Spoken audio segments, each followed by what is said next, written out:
આધાર કાર્ડથી લઈ બેંક ખાતા સુધી 1 નવેમ્બરથી બદલાશે આ નિયમો। આધાર કાર્ડ અપડેટ હવે સરળ બનશે।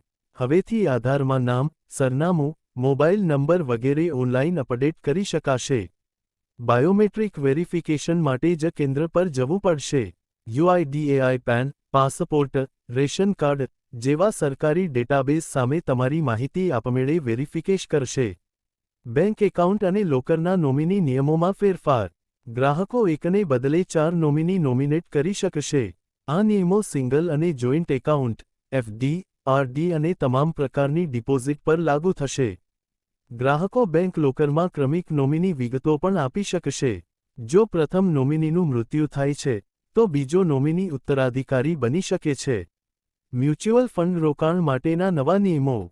જો કોઈ એસેટ મેનેજમેન્ટ કંપની એએમસી ના અધિકારી, કર્મચારી અથવા તેમના પરિવારના સભ્ય ₹15 લાખથી વધુનો વ્યવહાર કરે છે, તો કંપનીએ આ માહિતી તેના પાલન અધિકારીને જાણ કરવાની રહેશે।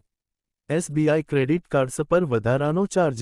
અનસિક્યોર્ડ કાર્ડ પર 3.75% ચાર્જ। CREDMOBIKWIK પર 1% વધારાનો ચાર્જ। ₹1000થી વધુના વોલેટ લોડ કરવા પર 1% ફી। ચેક દ્વારા પેમેન્ટ પર ₹200નો ચાર્જ। આવી જ માહિતી માટે અમારી ચેનલને સબસ્ક્રાઇબ કરો।